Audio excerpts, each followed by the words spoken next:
Isang makasalanan na nabuhay sa mundo, di alam patutunguhan sa buhay na ito.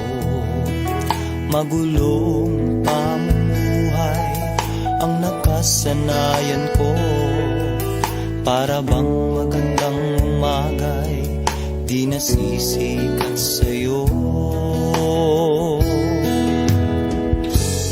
Ngunit nang si Jesus ay makilala, ang buhay ko'y may patutunguhan na. Iwaga ng pag-ibig niya'y aking nadama, kasalanan ko'y napatawad na, bunga ng pag-ibig niya. Hindi ko maintindihan pag-ibig mong laan, sa tulad kong basura lang sa banal mong harapan. Tunay na kay buti mo, Panginoon, di ka nagbabago. Dulot ng pag-ibig mo, ko ngayon umawit sa'yo. Jesus, kay buti mo, sa tulad ko.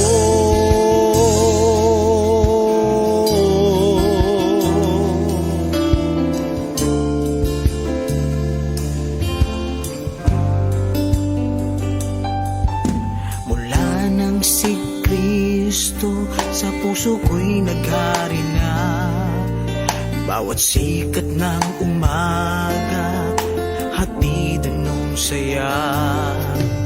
Kaya kaibigan, kay Jesus lumapit ka, magulong mong pamumuhay, tiyak na babaguhin niya. Pangako niya, ika'y pagpapalain, kung sa puso mo siya'y papasukin. Kabutihan niya'y aking nadama, ang puso ko'y namamangha sa pag-ibig niyang nalang. Di ko maintindihan ang pag-ibig mong laan, sa tulad kong basura lang sa banal mong harapan. Tunay na kay buti mo, Panginoon, di ka nagbabago. Tulog ng pag-ibig mo, ako ngayon umaawit sa'yo. Jesus, kay buti mo, sa tulad ko.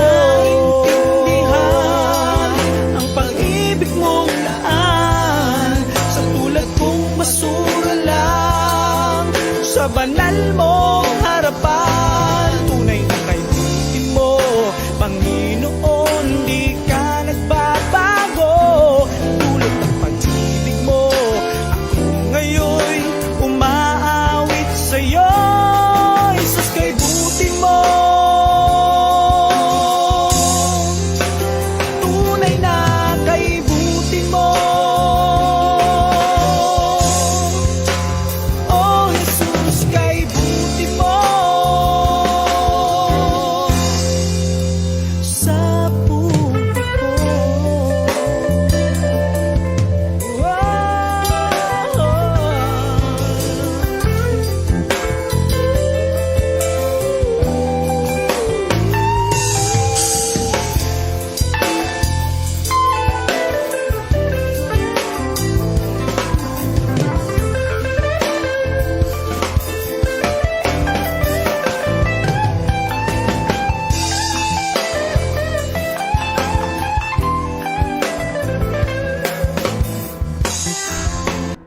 Praise the Lord. Purihin po ang Panginoon. Isang magandang gabi pong muli sa ating mga gino na tagapakinig at sumusubaybay sa programa ng New Life United Pentecostal Church.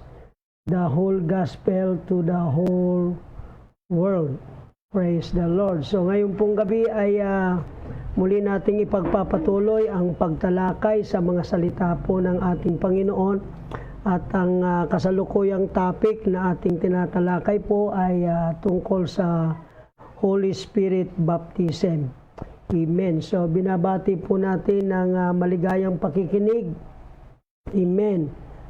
Nauna dito sa ating listahan ay si Brother Emmanuel del Pilar, Brother Balong.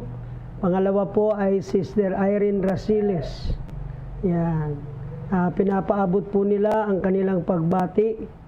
Amen. Good evening po, Pastor, at sa lahat po ng tagapakinig at nanonood sa programa na to sa biyaya ng Diyos.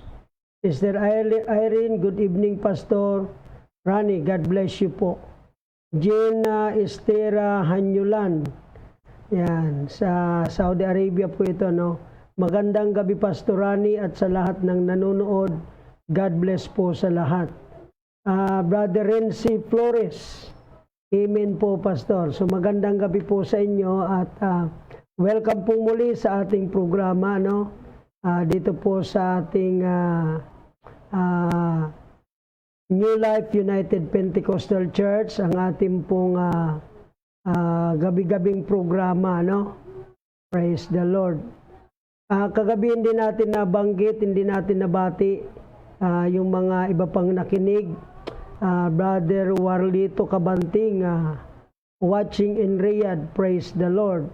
Yan, pastor po ba ito? Si Warlito Kabanting, Sherry Saylaysa, si Brother Jomar Kasaol at maging si Brother Dan at Sister Alma. Amen. So, sa pagpapasimula po sa gawain ng ating Panginoon, tayo po muna ay dumulog sa Diyos sa pamamagitan po ng pananalangin sa ating Panginoon. Praise God. So, marami pong salamat, dakilang Diyos, sa pagkakataong ito na kami pong muli ay nagkaroon ng pagkakataong makapag-aral ng iyong mga salita. Inihiling po namin ang iyong pangunguna. I-bless niyo po ang bawat isa sa amin. Pagpalain kaming lahat sa mga oras na ito at patuloy pong mabuksan ang aming kaisipan at kaunawaan sa mga katotohanan ng iyo pong mga banal na salita. Purihin ka, dakilang Diyos, marami pong salamat. Pagpalain mo ang bawat isa na makikinig at manonood sa programang ito. Purihin ka, dakilang Diyos, ipinagkakatiwala namin ang gawain ito sa iyong banal na pangalan, sa pangalan ng Panginoong Kristo. Amen, amen. So, purihin po ang ating Panginoong Diyos at tayo po ay darako sa mga salita ng ating Panginoon. Ano po?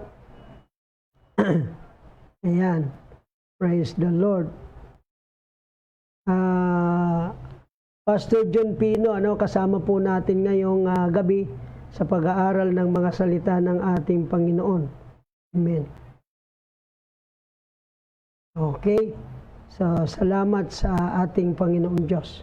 God bless po sa Mid-Salip, North Cotabato ba to? Si Pastor John? Sambuanga, parang ganoon. Okay, so nanonood din tayo ng programa ni Pastor John. Kaya lang, Pastor, nanonood ako pero nahirapan talaga ako dahil Bisaya yung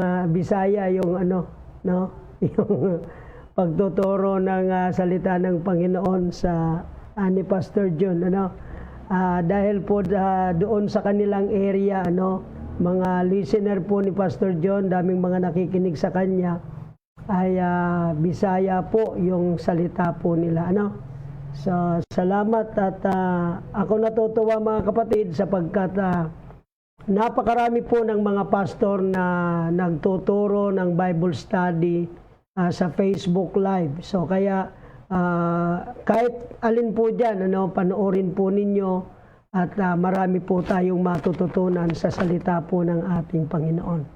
Amen. So, salamat sa Panginoon. So, kasama natin Pastor Irene Garcia, asawa po ni Pastor Ronnie sa Magaraw at Bumbun Church.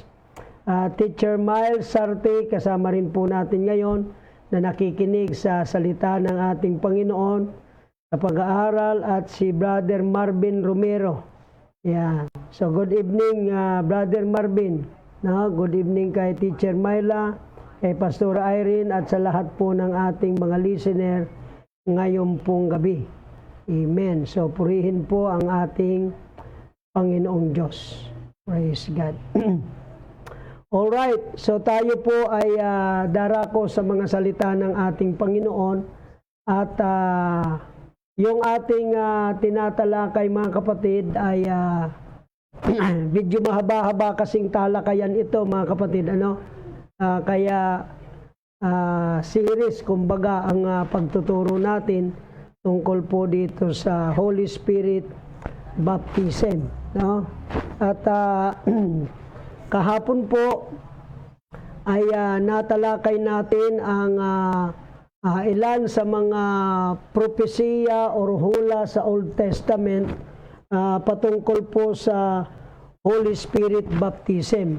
At sabi nga natin, bagamat ang mga propeta sa Old Testament ay hindi po nakatanggap pa ng Holy Spirit baptism, sila po ay nag-record ng mga pangako ng Diyos tungkol po sa pagdating ng Espiritu.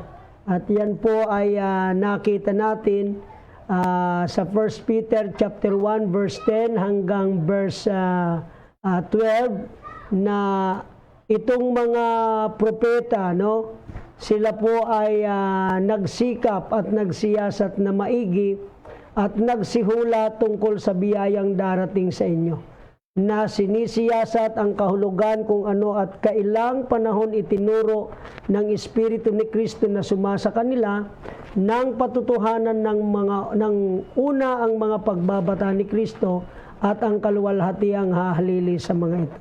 Ano ang sabi ng verse 12? Na ipinahayag sa kanila na hindi sa ganang kanilang sarili kundi sa ganang inyo, pinangasiwaan nila ang mga bagay na ito na ngayoy ibinalita sa inyo sa pamamagitan ng mga nagsipangaral sa inyo ng Ebanghelyo sa pamamagitan ng Espiritu Santo na sinugo mula sa langit.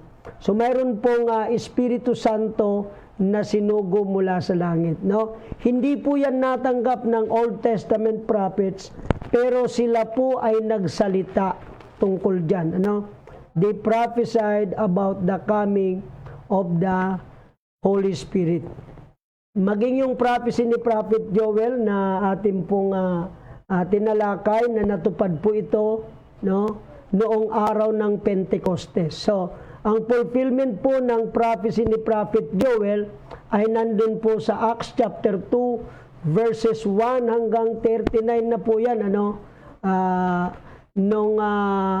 Yung mga tao po, 120 mga alagad ng Panginoong Jesucristo, kasama po yung 12 apostol, no?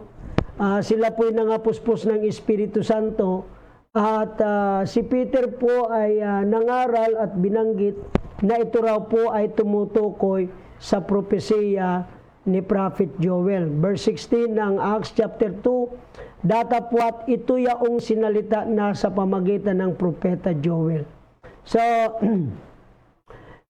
of course, na talakay natin kahapon yung promise of a new covenant, ano, na ang Diyos po ay nangako ng bagong tipan, no? New covenant, kaya mayroon tayong tinatawag niya New Testament, na ito po ay pakikipagtipan ng Panginoon sa sangbayan ni Israel at sa sangbayan ni Juda. At ang sabi ng verse 33, itatala raw po ng Panginoon ang kanyang kautusan sa kanilang kalooban at aking isusulat sa kanilang puso, at ako'y magiging kanilang Diyos at sila'y magiging aking bayan. So ito po yung mga prophecy sa Old Testament, ano, yung prophecy ni Prophet Joel, yung prophecy ni Prophet Jeremiah. Yung kay Jeremiah po ay natupad po ito o naganap ito nung ibinuhos ng Diyos ang kanyang Espiritu Santo sa mga tao, no? Sapagkat ang Espiritu po ang siyang nagsusulat ng kautusan ng Diyos sa ating puso. So yan po, yan ang katuparan or fulfillment sa prophecy ni Prophet Jeremiah, no? Maging yung Romans chapter 8 verse 3 to 4, sapagkat sabi nga po natin, ang kautusan or yung Old Testament, ito po ay mahirap ganapin, no? Mahirap po itong tuparin ng tao, even yung mga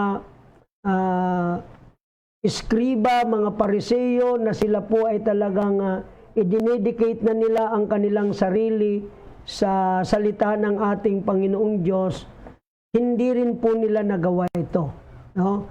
Kaya sabi ng Bible, sabi ng ating Panginoong Kristo, naparito ako hindi upang sirain ang kautusan at ang mga propeta, kundi naparito ako upang ganapin. Hindi upang sirain, kundi upang ganapin.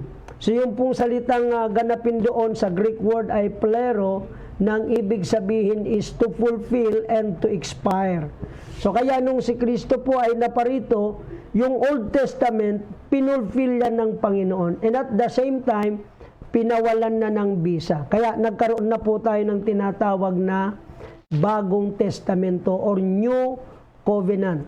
At itong New Covenant na ito nga po yung sa pamamagitan ng Holy Spirit, isusulat ng Diyos ang kanyang kautusan sa ating puso. And at the same time, mga kapatid, bibigyan po tayo ng kapangyarihan mula sa Espiritu Santo na magawa natin ang katuwirang sinasabi ng kautusan, no? Dahil sabi ng Biblia, yung kautusan daw po ay mahina sa pamamagitan ng laman, meaning nahirapan, hindi kaya ng tao yung kautusan. Biruin niyo mga kapatid, sa James chapter 2 verse 10, isa lang ang hindi mo magawa sa kautusan, nalabag mo na lahat. No.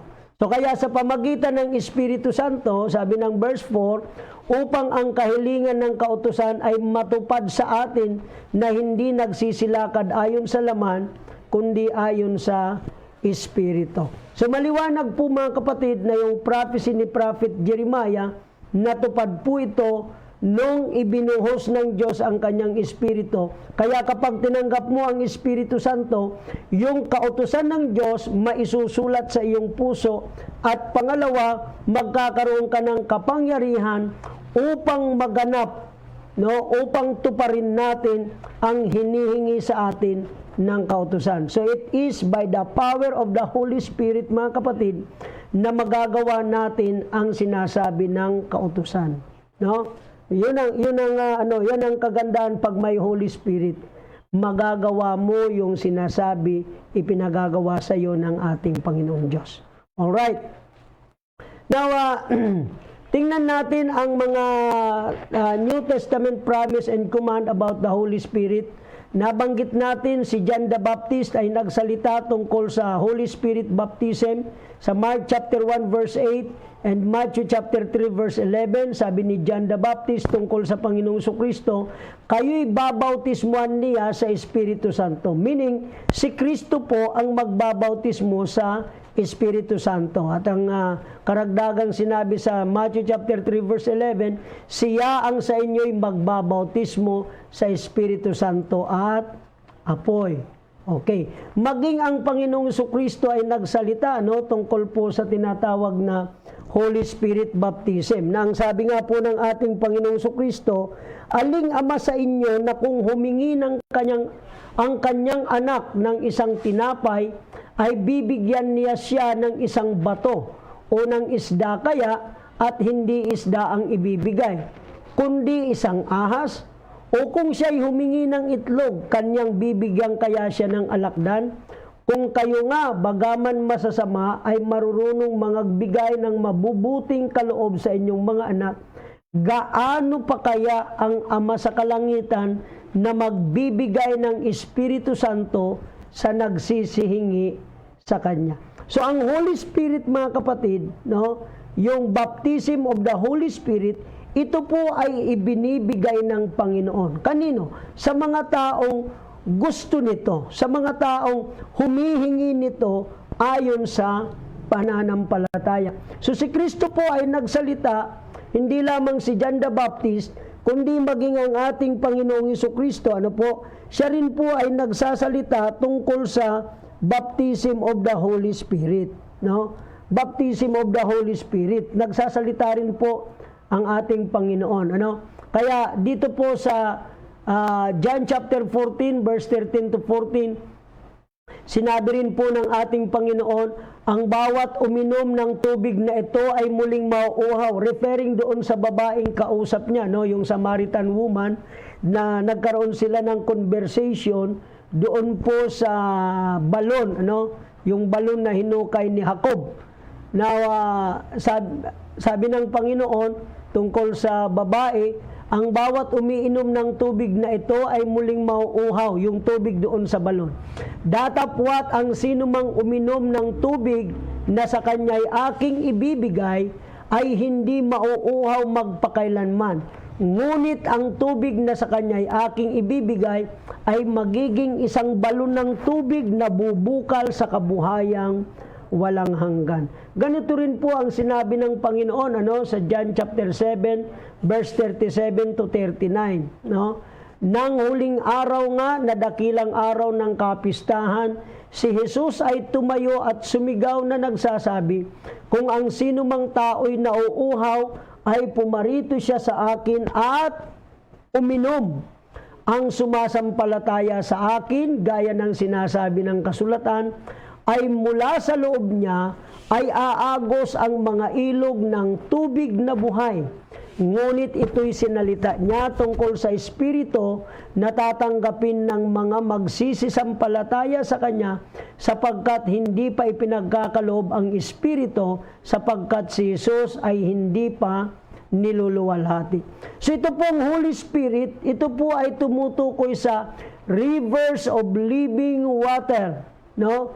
Ilog, mga ilog ng tubig na buhay, no, naaagos mula sa loob ng isang tao. Kaya gaya po ng mga patutuo ng mga nag-message sa ating kagabi, mapapansin po ninyo pari-parihas yung kanilang sinasabi, no, na nung sila, habang sila ay nagwo-worship, sumasamba sa ating Panginoon, merong malamig na bagay na bumaba sa kanila, at pagkatapos ay naramdaman nila, pumasok sa kanilang puso, at grabing kagalakan yung kanilang naramdaman. Ano pat sila ay nagsasalita ng iba't ibang wika.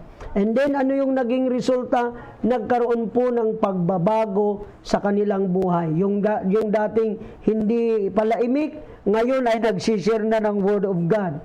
Amen. Yung dating may mga hindi magandang ginagawa, ngayon ay maganda na po ang kanilang ginagawa. So yan ang nagiging resulta kapag tumanggap ka ng Holy Spirit. Amen. So rivers of living water po ito, no? Yung sinabi ng Panginoon doon sa babae, at maging nung araw ng kapistahan, sa Jerusalem, si Kristo po ay nag-invite sa mga tao. Yung nauuhaw ay lumapit, pumarito siya sa akin at uminom. Ang tubig na tinutukoy dito ng Panginoon ay spiritual water na walang iba kundi yung rivers of living water na aagos mula sa loob ng tao. So yan po yung Holy Spirit. Okay. Tingnan po natin sa Biblia, kasi sinasabi natin na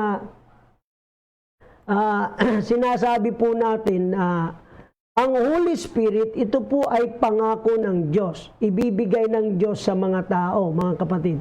In fact, doon po sa Acts chapter 2, verse 37 hanggang 39, hindi ko po nailagay dyan sa pinirepare ko na mga talata, pero pwede po ninyong sundan, babanggitin lang po natin kung sino itong mga taong pupwedeng tumanggap ng Holy Spirit. Tingnan natin sa Biblia kung mayroon na bang mga taong tumanggap nito. Sa Acts chapter 2 verse 37, ganito po ang sinasabi.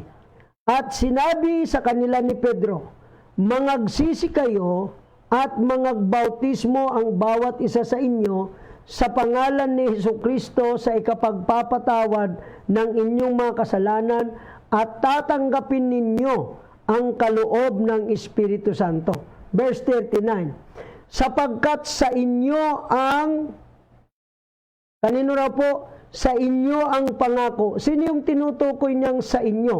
Ang tinutukoy na sa inyo, ito po yung mga Hudyong nangaroroon, nakausap po ng ating Panginoong Hesukristo. Sapagkat ang baptism of the Holy Spirit, ito po actually ay ipinangako ng Diyos, no?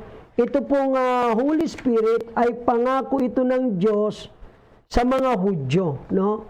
Sila yung unang pinangakuan nito, no? Tingnan natin sa Isaiah chapter 44 verse 1 to 3. Yan, hindi po ito mga kasali doon sa na-prepare ko diyan mga kapatid, pero pwede nating tingnan ano, sino ba yung pinangakuan ng Holy Spirit baptism, no? Chapter 44 verse 1 hanggang 3, no? ang wika po ng Biblia ay ganito. Gayon may dinggin mo ngayon, O Jacob, na aking lingkod, at Israel na aking pinili. Ganito ang sabi ng Panginoon na lumalang sa iyo, at nagbigay anyo sa iyo mula sa bahay bata, na siyang tutulong sa iyo. Ikaw ay huwag matakot, O Jacob, na aking lingkod, at ikaw, Jeshurun, na aking pinili, sapagkat ipagbubuhos ko ng tubig siya na uhaw, at ng mga bukal ang tuyong lupa. Aking ibubuhos ang aking espiritu sa iyong lahi, at ang aking pagpapala sa iyong suwi. Yan. So ang espiritu raw po ay ibubuhos ng Panginoon kanino? Sa angkan ni Israel, no? Kay Jacob, kay Israel na kanyang pinili. So ang Israel po referring to the nation of Israel. So yung lahi ni Jacob, no? Yung 13 angkan ni Jacob, no? So ngayon, ang pangako, sabi nung Acts chapter 2 verses 38 to 39, sa inyo ang pangako. Kanino raw? Sa mga Hudyo. Ano pa ang sabi? At sa inyong mga anak. Yan. So dyan po, maliwanag na maliwanag sa pangako ng Bible sa Isaiah chapter 44 verse 3, for I will pour water upon him that is thirsty, and floods upon the dry ground. I will pour my spirit upon thy seed, referring to Israel, no? I will pour my spirit upon thy seed, and my blessing upon thine offspring. So kaya maliwanag po yung sinasabi sa Acts chapter 2 verse 38 mga kapatid, na ang wika ng Apostol Pedro, sapagkat sa inyo ang pangako. Sino yon? Yung mga Hudyo na nag-usyuso doon sa upper room nung marinig nilang napuspos ang mga alagad ng ating Panginoon at sila'y nagsalita ng iba't ibang wika. So nangaral po si Peter doon, at sa kanyang pangangaral, ipinangaral niya ang tungkol kay Kristo na kanilang tagapagligtas, and at the same time, yung paraan ng kaligtasan at ang pangakong Espiritu Santo. Nasabi ng verse 39, sa inyo ang pangako sa mga Hudyong naroroon, at sa inyong mga anak. Yan. So yan po yung pinangako ang tatanggap. Sa inyo ang pangako, referring to the Jews, sa mga Israelita, at sa inyong mga anak sa lahi ng Israel. Paano tayo, Pastor? Meron pang isang nakasunod dyan na sinabi ng Apostol Pedro.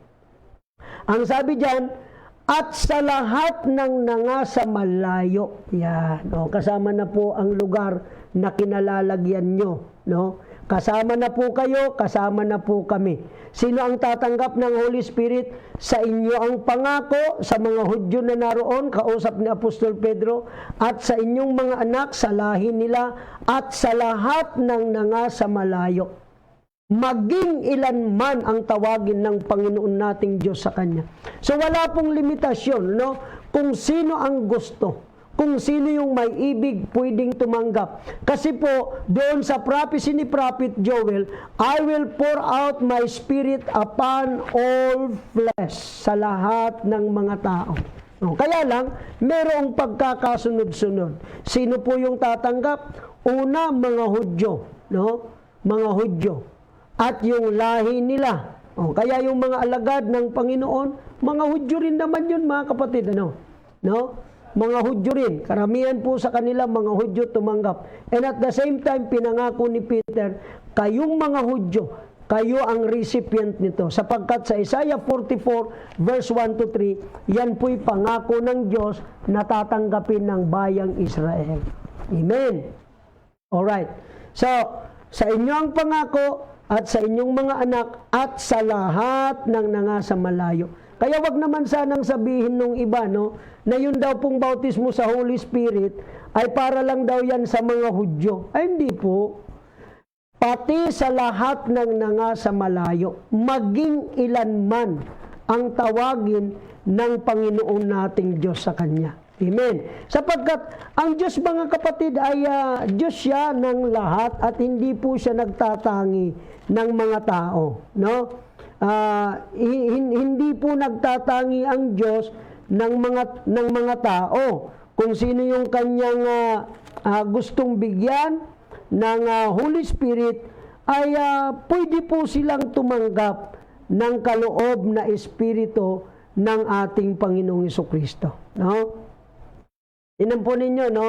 Hindi po namimili ang Diyos. Kaya, yung iba, sinasabi nila na hindi yan para sa atin, sa Hudyo lang. Kasi nga po, hindi nila inaaral na yung palang pangako na yan, hindi lang sa Hudyo, no? Yes, sila ang unang pinangakuan. Sa inyo ang pangako, sa inyong mga anak, at sa lahat ng nangasa malayo. Oh, kasama po tayo. Dahil ang Diyos po, hindi yan nagtatangi ng tao. Yan. Meron nga lang nauuna. O, dapat unahin. So, iniuna po sila. Tingnan natin, ano, ang Diyos ba nagtatangi ng tao? Yung bang taong gustong lumapit sa Diyos? Yung bang taong gustong tumanggap ng Holy Spirit? Kung hindi siya kabilang sa Hudyo, hindi na ba siya pwedeng tumanggap? Tingnan natin ang Acts chapter 10. Ito po ay tumutukoy kay Cornelio, no? At sa kanyang pamilya, na nung nangaral si Peter, sila po ay nakatanggap ng Holy Spirit at sila po ay nabaptize in the name of Jesus Christ. Ano ang sabi ni Peter nung pumunta yung mga alagad at para bagang kini-question nila, bakit si Peter nangaral doon, no? Bakit nag-share siya ng Word of God sa mga Gentiles? Anong sabi ni Peter, mga kapatid? Acts chapter 10 verse 34, at binukan ni Pedro ang kanyang bibig at sinabi, tunay ngang natatalastas ko na hindi nagtatangi ang Diyos ng mga tao, kundi sa bawat bansa, no? Bawat bansa. Ang Pilipinas ba bansa? Bansa ito, mga kapatid at mga kaibigan. Anong sabi ni Peter? Sa bawat bansa, siya na may takot sa Kanya at gumagawa ng katwiran ay kalugod-lugod sa Kanya. So wala pong pinipili ang Diyos. Bastang gusto mo, no? Bastang manampalataya ka, ipagkakaloob sa iyo ng Diyos. Ano? Ipagkakaloob sa iyo yan ng ating Panginoon. Wala pong itinatanging tao ang ating Panginoong Diyos. Okay? So titingnan natin yung ilan sa mga naitala or nai-record ng Biblia sa bagong tipan na tumanggap ng Espiritu Santo. Titingnan po natin yan. Pero bago yan, i-acknowledge muna natin yung mga nagpa-check attendance, yung mga kasama natin at kasabay na nanonood ngayon. Ano? Marvin Romero, yes, kanina nabanggit po natin. Sherry Say Liza, God bless po, Pastor. Sister Ann, kasama yung family nila dyan sa may Dait, Camarines Norte, ano? Praise the Lord po, Pastor. God bless po. Sister Ella Bensons, good evening po, Pastor. God bless po sa ating lahat. Brother Ervin De La Torre, ano? Amen po, Pastor. Praise the Lord.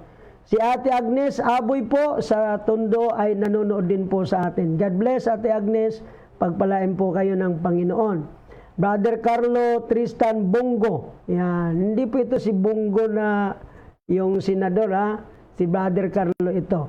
Good evening po, Pastor. God bless po. Sister Marilo Panganiban, yan. Pumapalakpak yung kanyang pinadala sa atin. Amen. Sister Arlene, nakikinig din po sa atin. And Pastor Bert Murato, God bless you, Pastor Rani. Brother Alan Alfonso, isa sa mga kaibigan natin diyan sa Tondo Church, no? Sa may Gagalangin United Pentecostal Church, no, Cavite Street. Brother Alan Alfonso. Amen. And si Brother Rickson Sumido Mindina. Nandyan po sila sa may Laguna. Alright. So ituloy po natin, ulitin ko po, ang pangakong Holy Spirit baptism, ito po ay pangako ng Diyos na tatanggapin ng sumasampalataya sa Kanya. Sino ang pwedeng tumanggap nito? Una, ipinangako ito ng Diyos sa mga Hudyo, no, sa Israel, at sa kanilang mga anak. Yan po naman ay prophecy doon sa Isaiah, chapter 44, verse 1 to 3. And mayroong sinabi doon, mga kapatid, sa verse 39, sa lahat ng nangasa malayo. So, pwede po tayong tumanggap. Pwede kang tumanggap, pwede akong tumanggap ng Holy Spirit. At ang katunayan po niyan, natanggap ko na po yan, mga kapatid. Amen?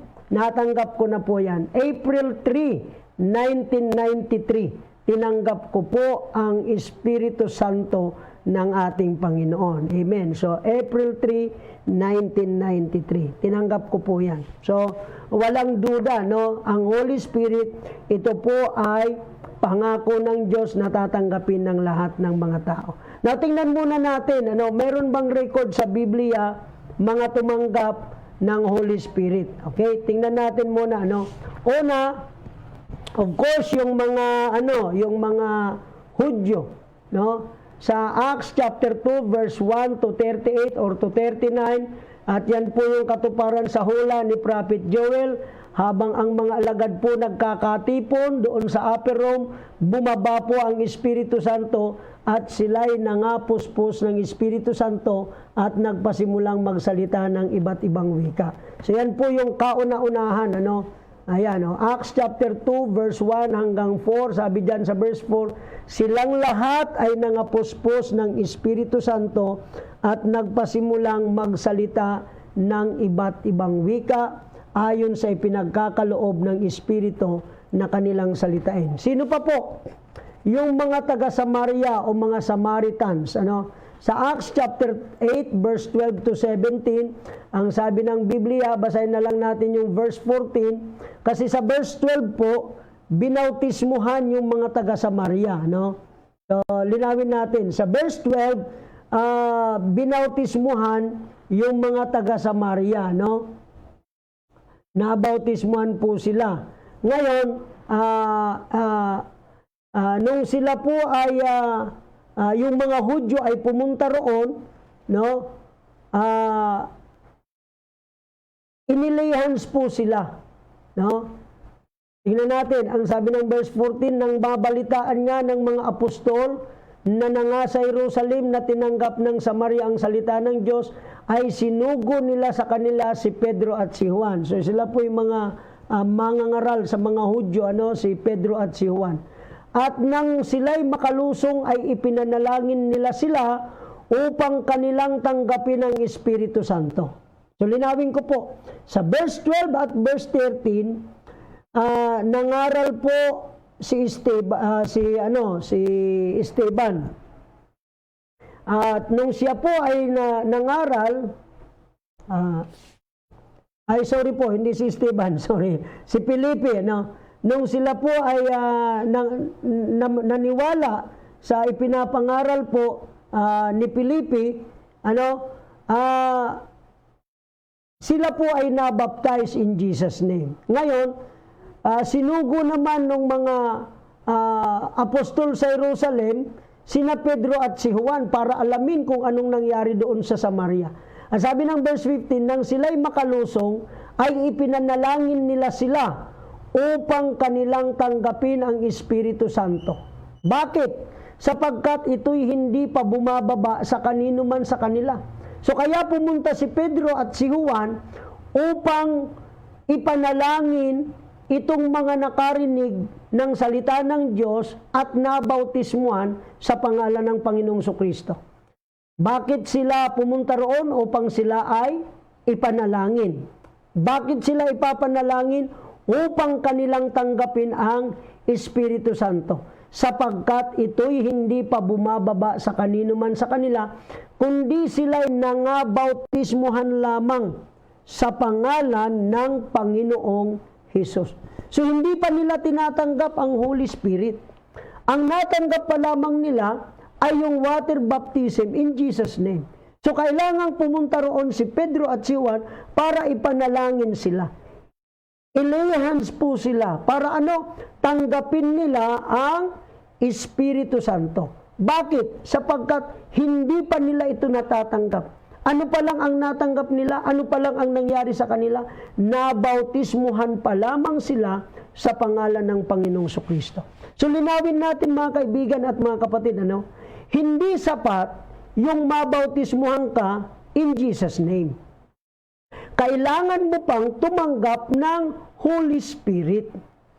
Kaya si Pedro at si Juan pumunta po doon sa Samaria para ipanalangin. Para i-liens po itong mga nakarinig ng pangangaral ni Filipi. Para ipanalangin sila na tanggapin ang Espiritu Santo. Kaya sa verse 17, ano po ang nangyari? Nang magkagayoy, ipinatong sa kanila ang kanilang mga kamay at kanilang tinanggap ang Espiritu Santo. So, nung ma-alliance po sila, tumanggap sila ng Holy Spirit. So, mayroon ng dalawang grupo ng mga taong tumanggap ng Holy Spirit na na-record po sa Biblia. Una, sa Israel, Jerusalem, sapagkat doon po nag-umpisa yan.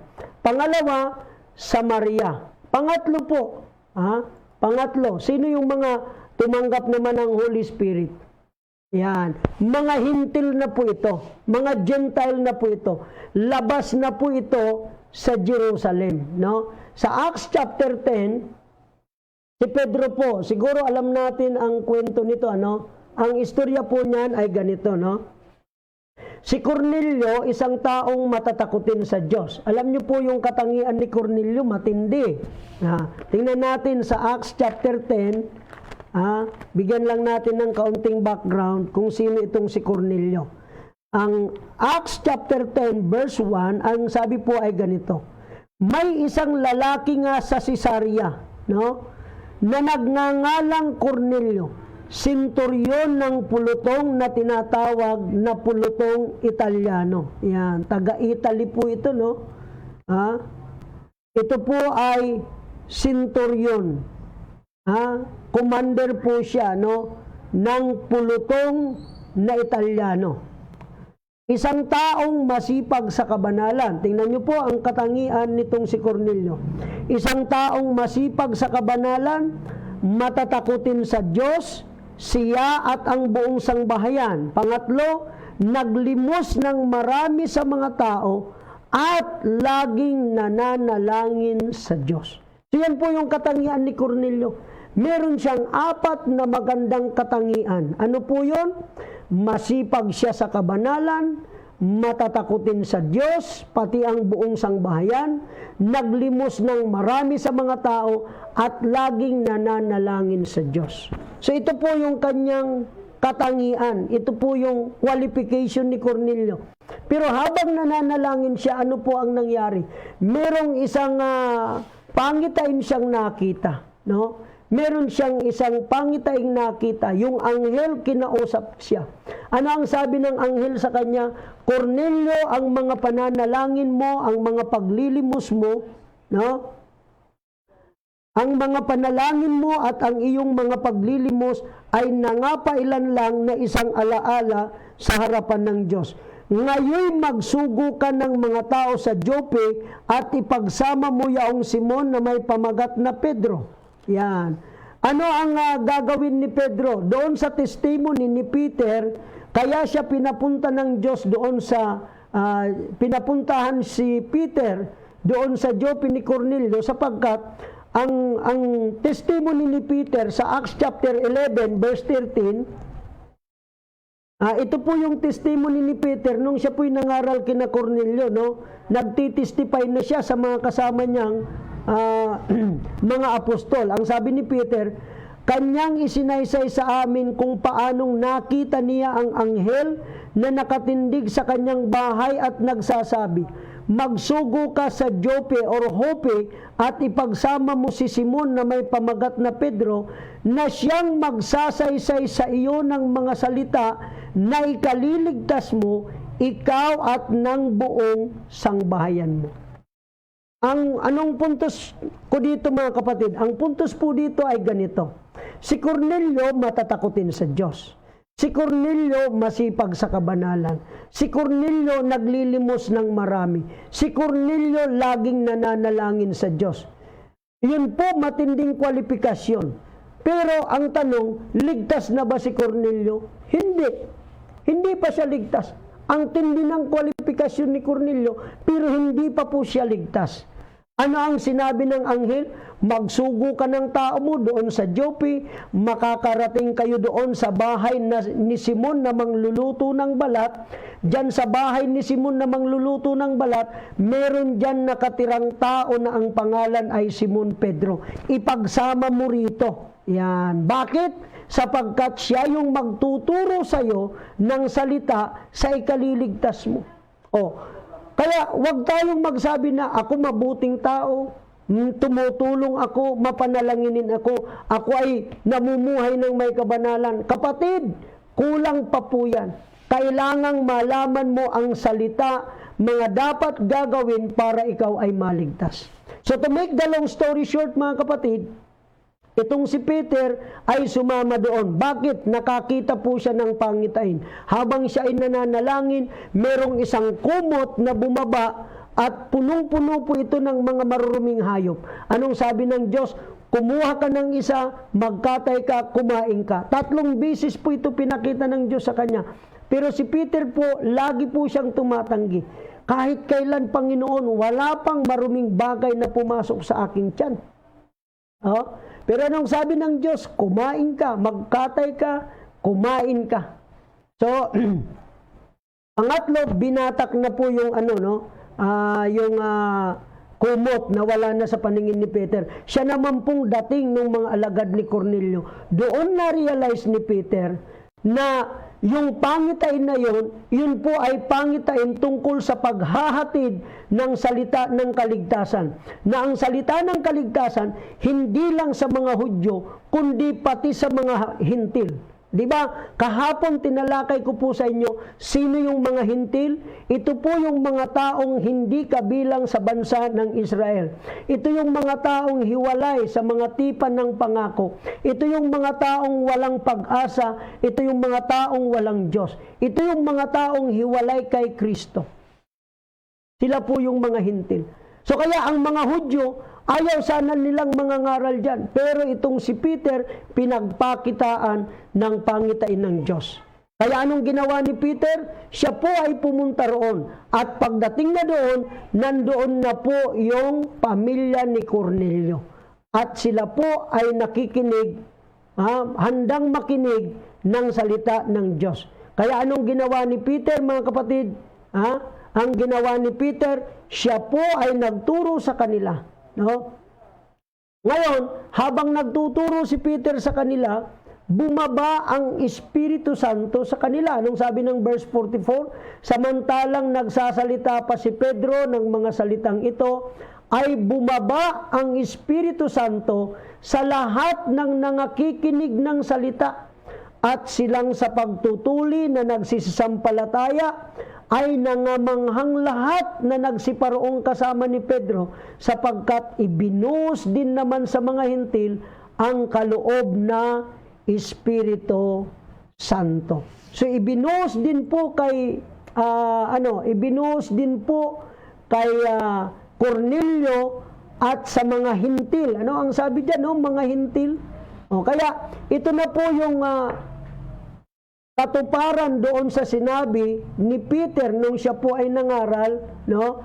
Ang pangako ay sa inyo at sa inyong mga anak at sa lahat ng nangasa malayo. So dito po, Gentile na ito, mga hintil na po ito, nakinig ng salita ng Diyos habang nangangaral si Peter, bumaba ang Espiritu Santo. No? Nung bumaba ang Espiritu Santo, silang lahat ay tumanggap ng kaloob ng Espiritu Santo. Sila po ay nangapuspos. Yeah. Okay. So, ayan po, no, mga hintil. Pangalawa, pangilan na ba to? Tingnan natin, mga record ng New Testament tungkol sa mga taong tumanggap ng Espiritu Santo. Yung mga Hudyo, no, sa Acts chapter 2 verse 1 to 38, no? Pangalawa ay yung mga taga Samaria. Pangatlo po, yung mga hintil. Pang-apat, si Apostol Pablo. Ayan po, no? Acts chapter 9 verse 17 to 18. Si Pablo po, alam na alam natin yung kwento nito, no? Ito yung persecutor ng church habang siya po ay naglalakbay papunta ng Damasco sapagkat meron siyang kautusan mula sa Sanhedrin. Ang Sanhedrin po, ito po yung mga opisyal sa Israel, binubuo ng 70 katao, no? Sila yung mga, kumbaga sa panahon natin, sila yung mga senador, congressman, no? Sila po yun, sila yung mga lawmaker, sila yung mga nag-i-impose ng batas, no? Gumagawa at nagpapatupad ng batas. So sila po yun, Praise God. Kung ang Pilipinas mayroong tinatawag na 3 branch ng government, yung executive, legislative, and judiciary. Ang Israel po, mayroon silang tinatawag na Sanhedrin. Ngayon, itong si Apostol Pablo, mayroon po siyang sulat mula sa Sanhedrin na nagbibigay po sa kanya ng authority para hulihin, ikulong at patayin yung mga Kristiyano. Ngayon, habang siya po ay naglalakbay papuntang Damasco, meron pong liwanag na tumama sa kanya. At maya-maya, merong nagsalitang tinig. Anong sabi ng tinig? Saulo, Saulo, bakit mo ako pinag-uusig? Yan. Hindi mo ba alam na mahirap ang sumipa sa tinig? Nagtanong si Saulo, ba yung Diyos ito, sa isip ni Saulo. Bakit nasa isip niya yung Diyos? Kasi ang Israel po, alam na alam nila na ang Diyos nagsasalita, nangungusap. Ngayon, sabi ni Saulo, Who art thou, Lord? Sino ka baga, Panginoon? Anong sagot ng tinig? Ako si Jesus na iyong pinag-uusig. Yan. Pagdating po sa pagtalakay natin sa Godhead, papasadahan po natin yan. Yung tungkol sa tanong na yan ni Saulo. Who art thou, Lord? Yan. Kasi mayroong grupo ngayon na sinasabi nila, ang Panginoong Diyos daw, ang pangalan ay Jehovah. Yan. Kaya, yung pangalang Jesus daw, hindi yan ang Diyos. Tatalakayin natin yan. Babalik tayo doon sa pagtalakay sa Godhead. Pero dito muna tayo. Sabi ni Saulo, Who art thou, Lord? Anong sagot, mga kapatid? I am Jesus whom thou hast sent. Ako si Jesus na yung pinag-uusig. And to make the long story short, si Pablo po or si Saulo nabulag dyan at siya po ay pumasok sa isang bahay. Inutusan ng Diyos ang tao na nagngangalang si Ananias at pumunta po siya kay Saulo upang ito'y ipag-pray. Ang purpose ng pagpunta niya doon, verse 17, umalis si Ananias at pumasok sa bahay at ipinatong ang kanyang mga kamay sa kanya na sinabi, Kapatid na Saulo, dati po ang pangalan niya Saulo, hindi pa Pablo. Kapatid na Saulo, ang Panginoon sa makatwid bagay si Jesus na sa iyo'y napakita sa daan na iyong pinanggalingan ay nagsugo sa akin upang tanggapin mo ang iyong paningin at mapuspos ka ng Espiritu Santo. At pagdakay ng alaglag mula sa kanyang mga mata ang mga parang kaliskis, at tinanggap niya ang kanyang paningin, at siya'y nagtindig, at siya'y binautismuhan. Grabe ang miracle ng Diyos dito po kay Saulo na naging si Apostol Pablo. Nabulag siya pero ipinanalangin na Ananias, nakakita siya, napuspos siya ng Espiritu Santo, and at the same time, nabaptize sa tubig. So yan po, So si Pablo po, isa rin po sa tumanggap na bautismuhan sa Espiritu Santo. Maging yung mga alagad ni Juan Bautista. Yung mga alagad ni Juan Bautista, alam natin ang kwento nito, mga kapatid, habang si Saulo po ay naglalakad papuntang Efeso, so si Saulo po naging Apostol Pablo na ngayon. Dati persecutor ng church, ngayon mangangaral na ng salita ng Diyos. Ngayon po ay nag-i-encourage na sa mga tao para sila po ay maglingkod sa ating Panginoon. Ngayon, nung nasa lubong niya yung mga alagad ni Juan Bautista, ano po ang kanyang tanong? Ang tanong po ni Saulo o ni Pablo ay ganito: tinanggap nyo na ba ang Espiritu Santo mula nang kayo ay magsisampalataya? Anong sagot ng mga alagad ni Juan? Hindi man lamang namin narinig na may ibinibigay na Espiritu Santo. Sabi ni Pablo, kung gayon, sa ano kayo nabautismuhan? Ang sabi nila, sa bautismo ni Juan Bautista. Alam niyo po ang sabi ni Saulo, alam niyo, si Juan Bautista nagbabautismo, tanda ng pagsisisi. Meron siyang sinasabi doon sabi ni Saulo. Ang sabi nila, ni Juan, hindi ako karapat dapat magkalag ng kanyang panyapak. Siya ang sa inyo'y magbabautismo sa Espiritu Santo.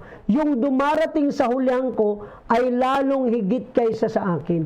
Hindi ako karapat dapat na magkalag ng kanyang pangyapak. Siya, referring to Jesus Christ, siya ang sa inyo'y magbabautismo sa Espiritu Santo. So anong nangyari nung marinig nila ito? Verse 5, nang kanilang marinig ito ay nangapabautismo sila sa pangalan ng Panginoong Hesus.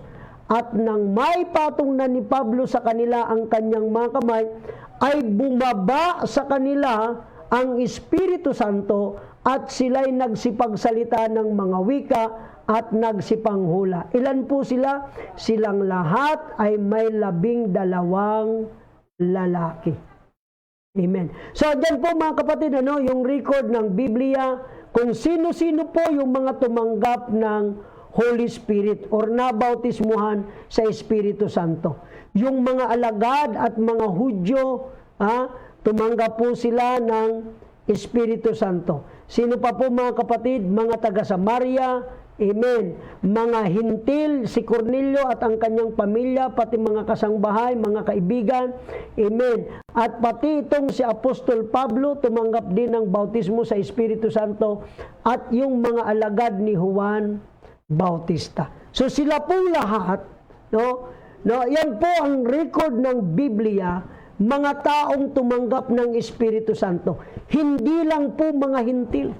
Kasi mayroong mga nagtuturo ngayon, ang Holy Spirit baptism daw, hindi raw po yan para sa atin. Mga kapatid, maliwanag na maliwanag. Acts 2:39, the promise. Ano yung promise? Yung Holy Spirit baptism.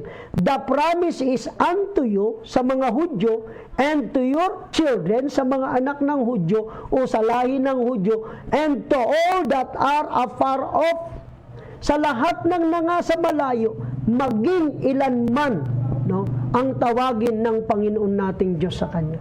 So lahat tayo pwedeng tumanggap. Sabi nga ng Biblia, kung ang masamang ama raw, kapag humingi yung anak, ibibigay kung ano yung kanyang hinihingi, gaano pa ang inyong Ama sa langit na magbibigay ng Espiritu Santo sa mga humihingi nito sa Kanya, sa nagsisihingi nito sa Kanya. So ang Espiritu Santo or baptism of the Holy Spirit, ito po ay ibibigay ng Diyos sa atin. Matatanggap, mararanasan po natin yan. Amen. So ngayon, ang tanong natin ay, Pastor, ano ba ang palatandaan kapag ako'y tumanggap ng Espiritu Santo? Alam niyo po, merong makikita tayo sa Biblia, no? Mga palatandaan or ebidensya na yung tao po ay tumanggap ng Espiritu Santo. Kasi madali lang magsabi, ako tinanggap ko ng Espiritu Santo. Anong patunay? Anong pruweba na nakatanggap ka? Ikaw ba ay nakatanggap kagaya ng pagtanggap ng mga alagad? Amen. So, sa New Testament po, meron akong ipapakita sa inyong mga talata na siya pong ebidensya o pruweba kapag ang isang tao ay tumanggap na ng Espiritu Santo. Marami pong talata pero at least 3 lang siguro kasi sabi naman ng Biblia, yung salita sa patutuo ng 2 o 3 saksi, ang salita ay pinagtitibay. In the mouth of 2 or 3 witnesses shall every word be established. So tingnan natin yung mga talata kung ano ang palatandaan o ebidensya sa pagtanggap ng Espiritu Santo. Tingnan natin, una po, linawin natin, ang pagtanggap ng Espiritu Santo, ang ebidensya niyan ay pagsasalita ng iba't ibang wika or speaking in other tongues or language. Tingnan natin ang record ng Bible tungkol sa tumanggap nito. Number 1, yung mga apostol, no? Apostles and other disciples including Mary, kasama po diyan si Maria, no, yung nanay ni Kristo. No? Acts chapter 2 verse 4, alam natin yan na sila ang tinutukoy diyan. And they were all filled with the Holy Ghost and began to speak with other tongues as the Spirit gave them utterance. Sa wikang Tagalog, ang sabi po ng Biblia, nang dumating nga ang araw ng Pentecostes, silang lahat ay nangagkakatipon sa isang dako at biglang dumating mula sa langit ang isang ugong na gaya ng isang humahagibis na hanging malakas at pinuno ang buong bahay na kanilang kinaupuan at sa kanila ay may napakitang mga dilang kawangis ng apoy na nagkabahabahagi at dumapo sa bawat isa sa kanila. At silang lahat, take note mga kapatid, silang lahat ay nangapuspos ng Espiritu Santo at nangagpasimulang magsalita ng iba't ibang wika ayon sa ipinagkakaloob ng Espiritu na kanilang salitain. So silang lahat ay nangapuspos. Sa Bible po yung salitang napuspos, nabautismuhan sa Espiritu Santo, yung filled with the Holy Ghost, the Spirit of the Lord is being poured out, pari-parehas lang po ang ibig sabihin niyan. So itong mga taong ito ay nangapuspos ng Espiritu Santo. Nung sila'y napuspos ng Espiritu Santo, anong nangyari? Nangagpasimulang magsalita ng iba't ibang wika. Now, take note po, ang pagsasalita ng iba't ibang wika, hindi po yan iniimbento ng taong tumatanggap nito. Kundi, yung wikang sinasalita niya, ito po ay ayon sa ipinagkakaloob ng Espiritu na kanilang salitain. So, hindi po galing sa tao, kundi galing sa Diyos. Kasi yung iba, pinipiki, dinadaya. Sabi nila, madali lang anya magsalita ng iba't ibang wika. Gusto nyo, turuan ko kayo. O, ganito lang anya yan, kasimple. Nakikita nyo anya yung necktie ko, kasi yung nagtuturo daw po is naka-necktie. O, nakita nyo yung necktie ko? Sa English, ang ibig sabihin ng nakita ang necktie ay see my tie. Yan. See my tie. O, bibilis-bilisan mo lang anya yan. See my tie, see my tie, see my tie, see my tie. Mga kapatid, yan po ay imbento. No? Yan po ay pamimiki. Ang speaking in tongues na tinutukoy dyan ay ayon sa ipinagkakaloob ng Espiritu na kanilang salitain. Ayon sa ipinagkakaloob, ang Diyos ang nagkakaloob ng wika. Hindi mo yan minanufacture. Hindi mo yan inimbento. Yung mga namimiki, hindi po genuine, hindi genuine. Hindi genuine yung kanilang pagtanggap. Sa Bible po kasi, pag tumanggap ka ng Holy Spirit, galing sa Diyos yung lingwahe. Kaya, yung mga tumanggap nito, pagka bumaba na yung Holy Spirit, hindi niya mapigil yung dila niya. Talagang kikilos yan, pipilantik yan, at mayroong lingwaheng lalabas. Pwedeng mag-message sa akin yung mga kababayan natin, mga kapatiran or pastor na nakatanggap ng Holy Spirit. Pwede po ninyong i-share sa atin, sa ating programa, kung ano yung naranasan ninyo nung kayo po ay tumanggap ng Holy Spirit. Titingnan natin ulit yan. Okay.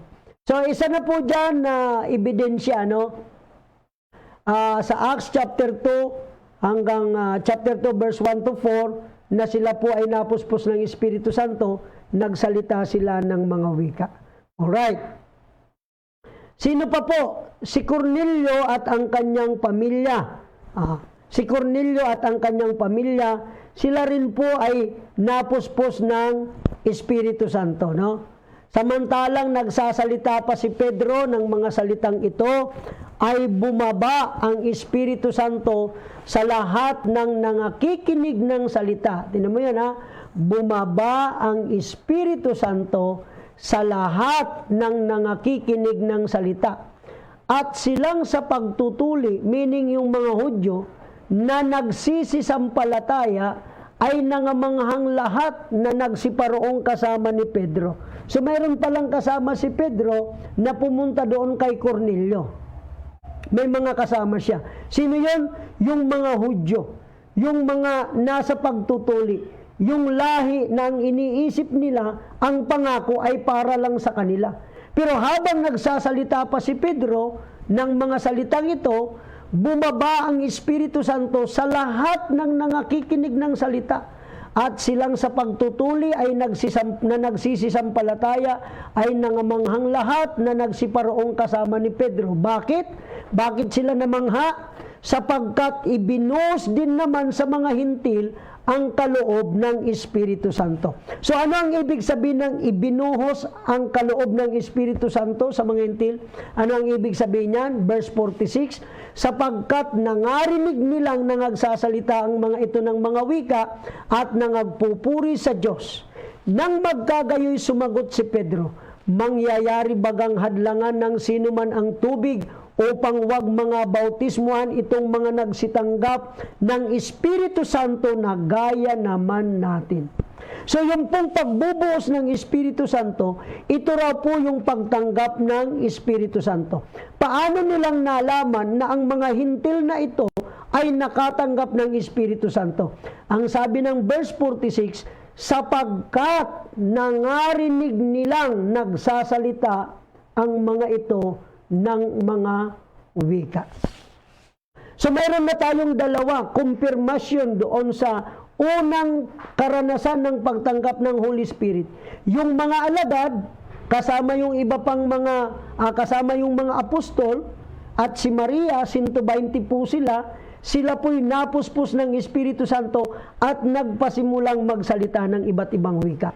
Dito naman si Cornelio at ang kanyang mga kaibigan at pamilya, habang nangangaral si Pedro, bumaba ang Espiritu Santo, ibinuhos ang Espiritu Santo, at ang sabi ng mga kasama ni Peter, namangha sila sapagkat nakita nila na ang mga ito ay tumanggap din ng Espiritu Santo. Ibinuhos din naman sa mga hintil ang kaloob ng Espiritu Santo. Bakit?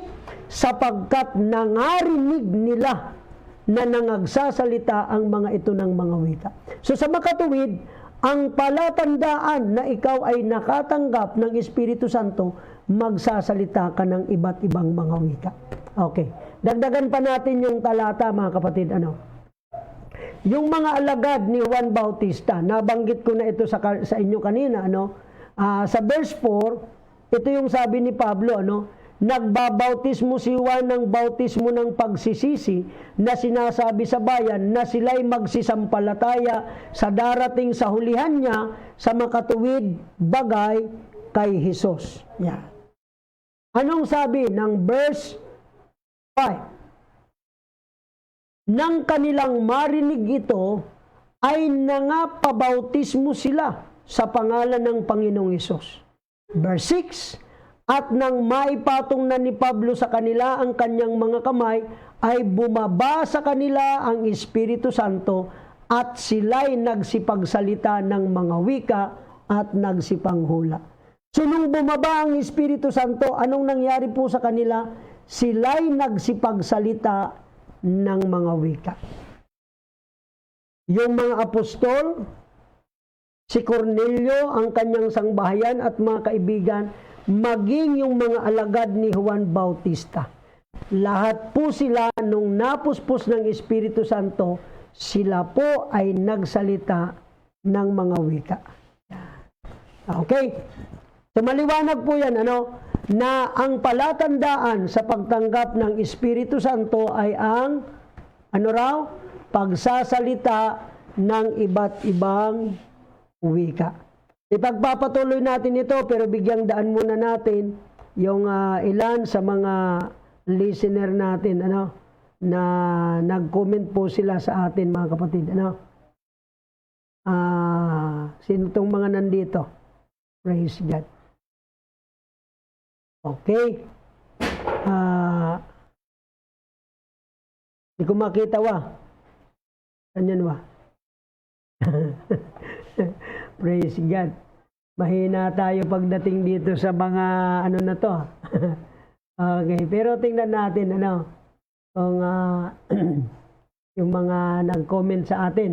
At parang mayroon yatang tanong. May tanong? Okay. Alright. Tingnan natin, Cecil Enriquez, nakikinig po sa atin, nanonood. Good evening po, Pastor. Amen po. God bless you po. Sister Imelda Cuneta, nandyan po sa Taiwan. Amen. Praise the Lord. So, salamat, Brother Carlo Tristan Bongo, amen. Si Sai Rohel. Rohel ba o Rogel? Amen. God bless you po, Pastor, from Saudi po. Buti nakahabol po ako. Salamat po. Okay. God bless you, sister, at pagpalain po kayo ng ating Panginoon. From Saudi po, nakikinig sa atin. Amen. Si Brother Balong, amen. Sino to? Parang Greek word man itong salita din dito. Greek word po itong nakasulat dito, Magandang gabi, Pastor. Kumusta po kayo dyan? Kahit naka-lockdown, mabuti tayo. Iniingatan tayo ng ating Panginoon. So maraming salamat sa inyong pangungumusta. Pastor, ano po ba yung kaibahan ng stammering lips sa speaking of other tongues? Masasabi po ba na nakatanggap na ng Holy Spirit ang nag-stammering lips na? Yung iba, ang paniniwala po ay pag nag-stammering lips ka, hindi pa yan speaking in tongues, stammering lips pa lang.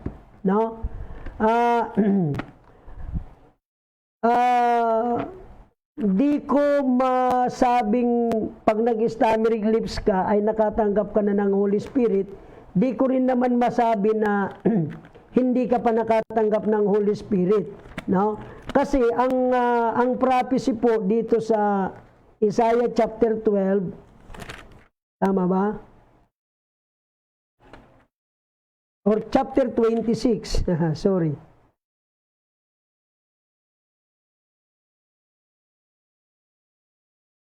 Tama ba?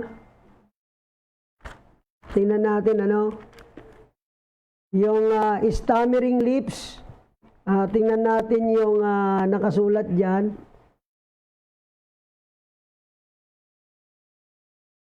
Alright. Tama ba yung aking sinasabi?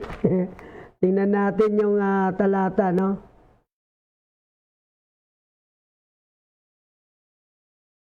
Stammering lips, yung tanong po sa atin, Tingnan ko lang,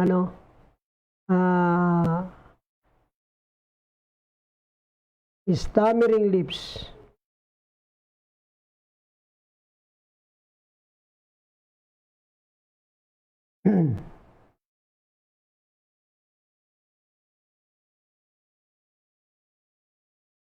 28. Tama, no? Tama yung aking, hindi ko lang makita. Chapter 28, verse 11 to 12. No?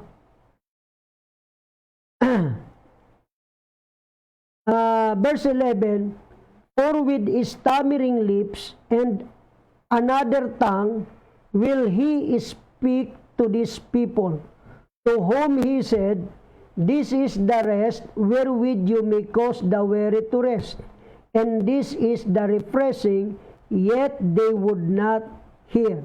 Sa pamamagitan ng mga taong may ibang pangungusap at may iba't ibang wika. So yung sinabi dyan, yung stammering lips sa Tagalog ay ibang pangungusap. At may iba't ibang wika ay sasalitain niya sa bayang ito, no? Na kanyang pinagsabihan, ito ang kapahingahan, papagpahingahin ninyo siya na pagod, at ito ang kaginhawahan, gayon may hindi nila pinakinggan. So parehas lang, yung tanda na kapag ikaw ay tumanggap ng Espiritu Santo, mayroong stammering lips and mayroong speaking in tongues. Anong ibig mong sabihin, Pastor?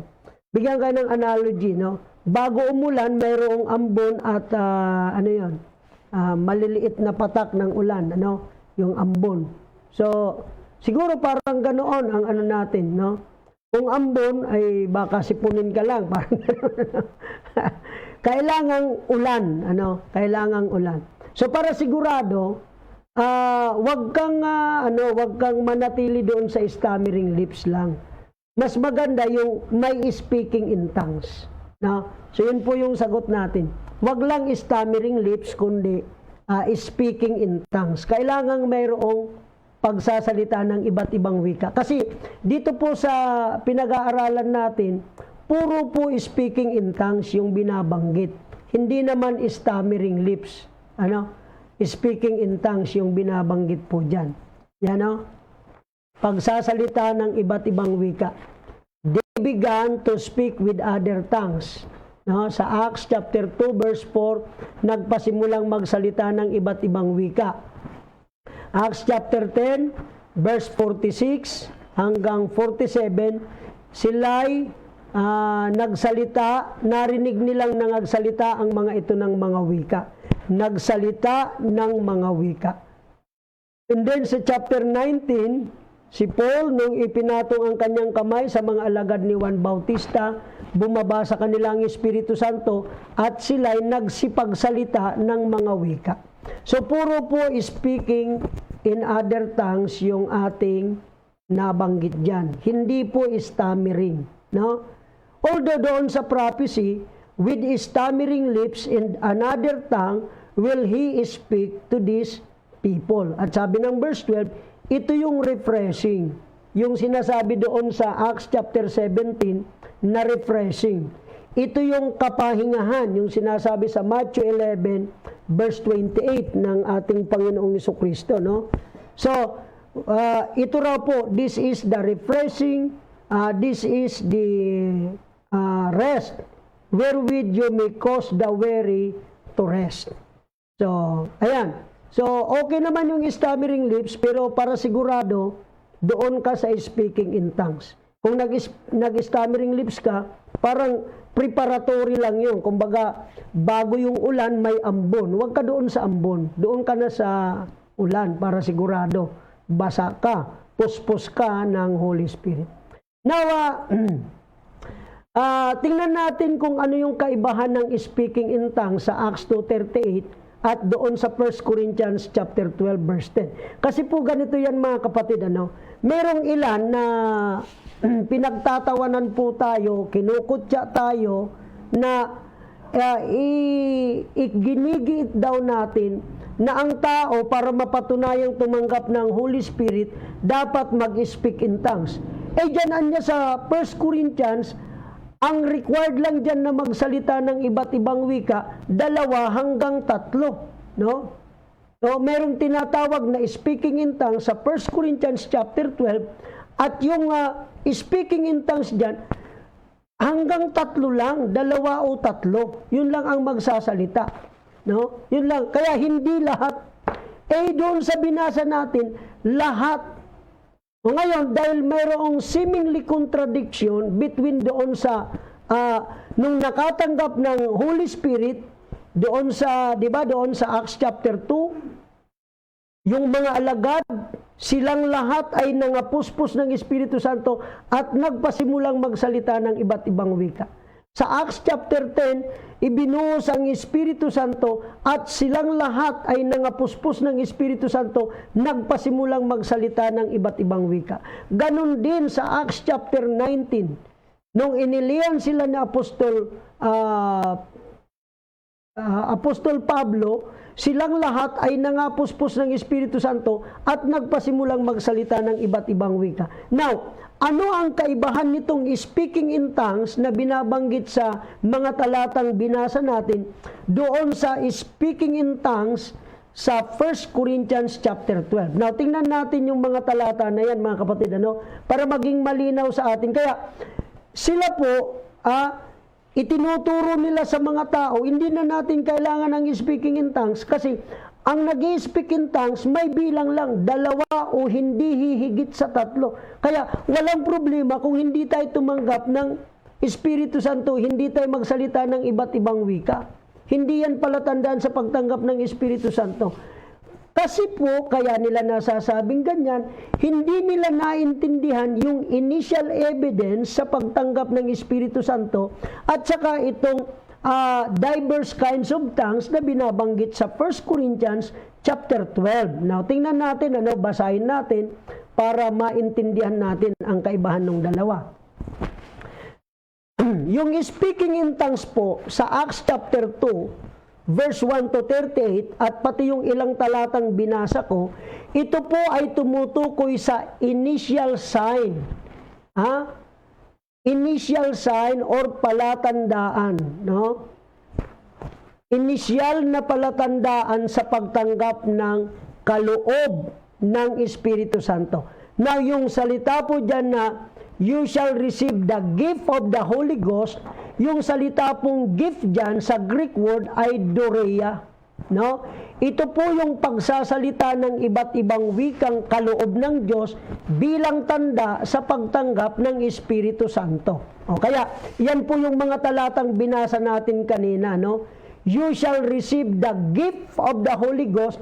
Yung salita pong gift dyan sa Greek word or original na salita sa etymology ay doreia.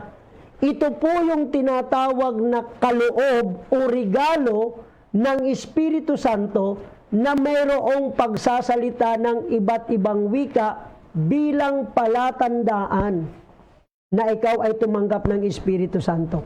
Iba po yung tinatawag nating speaking in tongues doon sa 1 Corinthians chapter 12 verse 10, sapagkat yung ginagamit naman po salita doon ay diverse kinds of tongues, na ito po ay tumutukoy sa manifestation of the Spirit using diverse kinds of tongues or speaking in tongues na nagre-require ng interpretation for the benefit of the church. Na linawin natin itong gift of tongues na binabanggit sa 1 Corinthians chapter 12, actually, mula verse 7 hanggang verse 11 po yan. Tingnan natin yung talata niyan, para makita ng ating mga kababayan. 1 Corinthians chapter 12, nandito ba yon? Tingnan natin, chapter 12, verse 7. Ayan, ito na po, Ito po yon. Ang tawag po dito ay manifestation of the gifts of the Spirit. Ito po ay gifts of the Spirit. Mga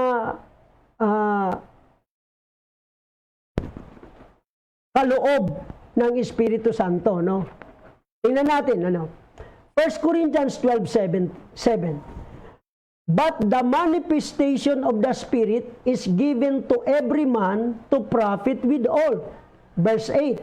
For to one is given by the Spirit the word of wisdom, to another the word of knowledge by the same Spirit, to another faith by the same Spirit, to another gifts of healing by the same Spirit, to another the working of miracles, to another prophecy, to another discerning of spirits, to another diverse kinds of tongues, to another the interpretation of tongues, but all this worketh that one and selfsame Spirit, dividing to every man severally as he wills. So ito pong diverse kinds of tongues na binabanggit po dyan sa 1 Corinthians chapter 12 verse 10, ito po ay tumutukoy saan? Tumutukoy po ito sa manifestation, pagpapahayag ng Espiritu. Gamit po yung pagsasalita ng iba't ibang wika na nangangailangan po ng interpretation para sa benepisyo ng iglesia.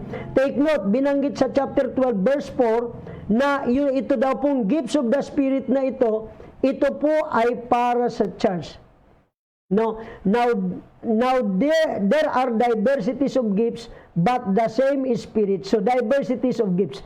Yung salita pong gift dyan, or gift, sa Greek word ay charisma, na ang ibig sabihin is spiritual endowment, no? Or free gift. Regalo ng Diyos bigay sa iyo para mag-manifest yung kapangyarihan ng Holy Spirit. Kaya meron tayong tinatawag na gifts of the Spirit. Na? Take note, iba yung gifts of the Spirit, plural, doon sa fruit of the Spirit sa Galatia. Tinalakay ko na yan nung isang araw. So, pinapaliwanag natin yung kaibahan ng speaking in tongues dito sa 1 Corinthians 12:10 at saka Acts chapter 2. No? Yung sa 1 Corinthians chapter 12 verse 10, ito po ay diverse kinds of tongues. Linawin natin At ito po ay tumutukoy sa kapahayagan ng Espiritu Santo o sa makapangyarihang pagpapahayag ng Espiritu Santo gamit po ang iba't ibang wika or speaking in tongues na nangangailangan ng interpretation. Okay, titingnan po natin yan. Okay.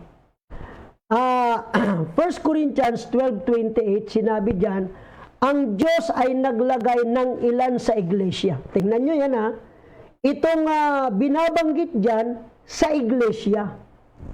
Hindi po sa mga unbeliever na tumatanggap ng Holy Ghost. Kundi ito po ay inilalagay ng Diyos sa iglesia. Take note. Ito pong sulat na ito ay sulat ni Paul sa mga mananampalataya na nasa iglesia ng Corinto. Na ang sabi diyan, ang Diyos ay naglagay ng ilan sa iglesia. Una-una, mga apostol. Ikalawa, mga propeta. Ikatlo, mga guro, saka mga himala, saka mga kaloob na pagpapagaling, mga pagtulong, mga pamamahala, at iba't ibang wika. So sa church, naglagay ang Diyos ng tinatawag na naglagay ng pamumuno, naglagay ng mga apostol, propeta, guro, and then naglagay ng mga himala, kaloob na pagpapagaling, pagtulong, pamamahala, at meron ding speaking in tongues. No? Iba't ibang wika. Now, ito yung sinasabi ng iba. Kaya, kino-contest nila, nagdi-disagree sila doon sa turo ng Biblia na dapat kapag tumanggap ka ng Holy Spirit, magsalita ka ng iba't ibang wika. Ito yung ginagamit nila. Sabi nila, lahat bagay apostol? Ano nang sagot yan? Siyempre, hindi lahat apostol. Lahat bagay propeta? Hindi lahat. Lahat bagay guro?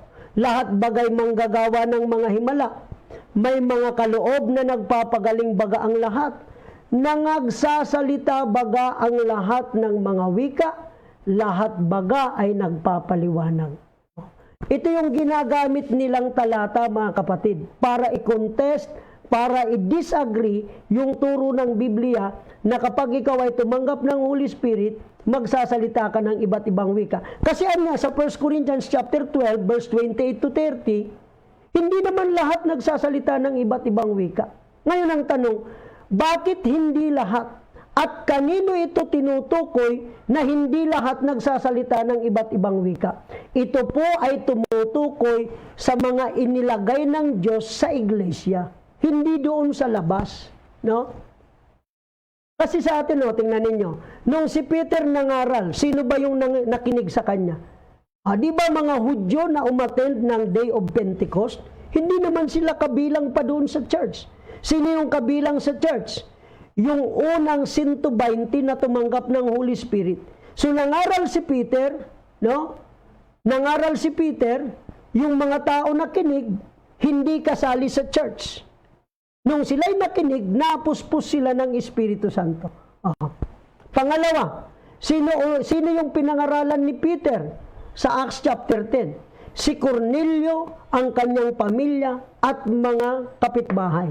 Tanong, si Cornelio ba kabilang na sa church? Hindi pa rin. Kaya, ang tinutukoy nating speaking in tongues, ito po ay nangyayari sa taong tumatanggap ng Espiritu Santo, yung mga taong hindi pa po kabilang sa church. Kapag ikaw ay tumanggap na ng Holy Spirit, napapabilang ka sa church. 1 Corinthians chapter 12 verse 13, by one Spirit are we all baptized into one body. Pangatlo, yung mga pinangaralan ni ni Apostol Pablo na mga alagad ni Juan Bautista, kabilang na ba sila sa church? Hindi rin. Hindi pa nga sila baptized in Jesus' name. So, kailan sila napabilang sa church? Nung sila po ay nabaptize in Jesus' name at tumanggap ng Holy Spirit. Saka sila napabilang sa church. So, ang speaking in tongues na pinag-uusapan natin na tanda sa pagtanggap ng Espiritu Santo, ito ay sa mga taong hindi pa kabilang sa church. Yung speaking in tongues na mayroong bilang at mayroong interpretation, nagre-require ng interpretation, ito po ay speaking in tongues na nangyayari sa loob ng iglesia. Ang Diyos ay naglagay ng ilan sa iglesia. Isa sa inilagay niya dyan, yung speaking in tongues na nagre-require ng interpretation. So sana po maintindihan natin kung ano ang kaibahan. What is the difference between the initial sign of receiving the Holy Spirit, which is evidenced by speaking in tongues, at saka yung pagsasalita ng iba't ibang wika na mayroong bilang at nangangailangang ipaliwanag. Yung mayroong bilang 2 or 3, at ang sinasabi nga ng Biblia, sunod-sunod yan, ipapakita ko po sa inyo ang talata, yan po ay sa loob ng iglesia, hindi sa labas. Hindi yan para sa mga unbeliever, para sa mga mananampalataya, para manginabang ang iglesia. Tingnan niyo po bakit ibinibigay yung speaking in tongues na yan? Tingnan natin kung ano ang sinasabi. Alright. 1 Corinthians chapter 14 verse 27. Kung nagsasalita ang sino man ng wika, maging 2 o huwag higit sa 3. Ayan na po, At ang isa'y magpaliwanag. Datapwat kung walang tagapagpaliwanag ay tumahimik siya saan? Sa iglesia. Hindi naman po sa labas. So ito pong pagsasalita ng iba't ibang wika na ang nire-require ay 2 lang o wag hihigit sa 3, at ito dapat ay sunod-sunod, at pagkatapos po niyan dapat mayroong interpretation, sapagkat kung walang tagapagpaliwanag, kailangang tumahimik siya saan? Sa iglesia, at magsalita siya sa kanyang sarili at sa Diyos. So ito po mga kapatid, take note, ito pong pagsasalita ng iba't ibang wika na 2 or hindi hihigit sa 3, ito po ay sa loob ng iglesia. At ito po ay manifestation o kapahayagan ng Diyos sa kanyang iglesia. Tingnan nyo, but the manifestation of the Spirit is given to every man to profit with all. Sino yung with all na yon? Sino yung every man na yon? Yung mga nandoon sa loob ng iglesia. So maliwanag na siguro yan sa atin, pero dagdagan pa natin, bakit kailangang ipaliwanag kapag mayroong gawain sa church? Pag may nag-speak in tongues, 2 or 3, binibigyan natin ng chance na mag-manifest yung kapangyarihan ng Panginoon kapag ka mayroong speaking in tongues na nagre-require ng interpretation, dalawa o hindi hihigit sa tatlo, dapat sunod-sunod. And then pagkatapos niyan, dapat ipaliwanag. Ngayon, ang tanong, bakit kailangang ipaliwanag ang diverse kinds of tongues or yung gift of tongues? Sapagkat ang sabi ng verse 22, kaya nga ang mga wika ay pinakatanda, hindi sa mga nagsisisampalataya, kundi sa mga hindi nagsisisampalataya. Ngunit ang panghuhula ay hindi sa mga hindi nagsisisampalataya, kundi sa mga nagsisisampalataya. Kung ang buong iglesia ay magkatipon sa isang dako, at lahat ay mangagsalita ng mga wika, at mangagsipasok ang mga hindi marurunong o mga hindi nagsisisampalataya, hindi ba nila sasabihin kayo'y mga ulol? Oh, maliwanag dyan. Bakit sa church kailangang ipaliwanag? Kasi may mga taong papasok na walang alam tungkol sa ganyan. O pagka narinig nila nag-speak in tongues tayo, walang interpretation, anong iisipin nila? Mga nasisiraan ng bait itong mga taong ito. Kasi nga walang interpretation. No? Pero kung merong interpretation, maiintindihan nila. At sila ngayon ay magbibigay ng kaluwalhatian sa Diyos. So yun po yung tinatawag na diverse kinds of tongues or gift of tongues, iyan po ay para sa church. No? Ang purpose niyan, para magbenepisyo tayo, para manginabang tayo sa mensahe ng ating Panginoon. Speaking in tongues with interpretation of tongues. Pero sa mga unbeliever, pag sila po ay nakatanggap ng Holy Spirit, sila po ay magsasalita ng iba't ibang wika, hindi na kailangang i-interpret yun, mga kapatid. No need to interpret kasi yun po ay sign lang. Yun po ay ebidensya lang na nakatanggap ka ng Holy Spirit. Alright. So, tingnan natin, tingnan natin yung isa pang talata. Take note, hindi natin sinasabi na ang speaking in tongues ang makapagliligtas ng ating kaluluwa, kundi alin ang magliligtas sa atin? Yung pagtanggap ng Espiritu Santo. Subalit, maliwanag po na ang speaking in tongues ay palatandaan na ikaw ay totoong nakatanggap ng Espiritu Santo. So, linawin natin, yung iba kasi, ang tanong nila, ang speaking in tongues ba makapagliligtas? Wala hong sinasabing ganyan ang Biblia. Maliligtas ka pag ikaw ay tumanggap ng Espiritu Santo. At ang ebidensya niyan na tumanggap ka, magsasalita ka ng iba't ibang wika. Now, ang tanong, dapat bang ipagbawal? Dapat bang hadlangan o ipagbawal ang pagsasalita ng iba't ibang wika? Ang sagot ng Biblia niyan ay, sabi ng unang Korinto 14:39, kaya nga mga kapatid ko, maningas na pakanasain ninyong makapanghula at huwag ninyong ipagbawal ang magsalita ng mga wika. Bakit? Sapagkat ang nagsasalita ng wika ay hindi sa mga tao nagsasalita kundi sa Diyos. Sapagkat walang nakauunawa sa Kanya kundi sa Espiritu ay nagsasalita ng mga hiwaga. So maliwanag po, ang speaking in tongues, ito ay tanda. Ito ay tanda ng pagtanggap ng Espiritu Santo. At kung sa church mayroon mang speaking in tongues, kailangan po ng interpretation para manginabang ang lahat. So ang tanong, dapat bang ipagbawal ang speaking in tongues?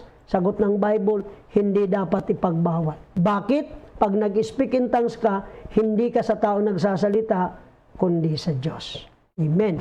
So, tingnan natin kung mayroon pang mga nag-comment at nagbigay ng message sa atin mga kapatid bago tayo magtatapos ngayong gabi.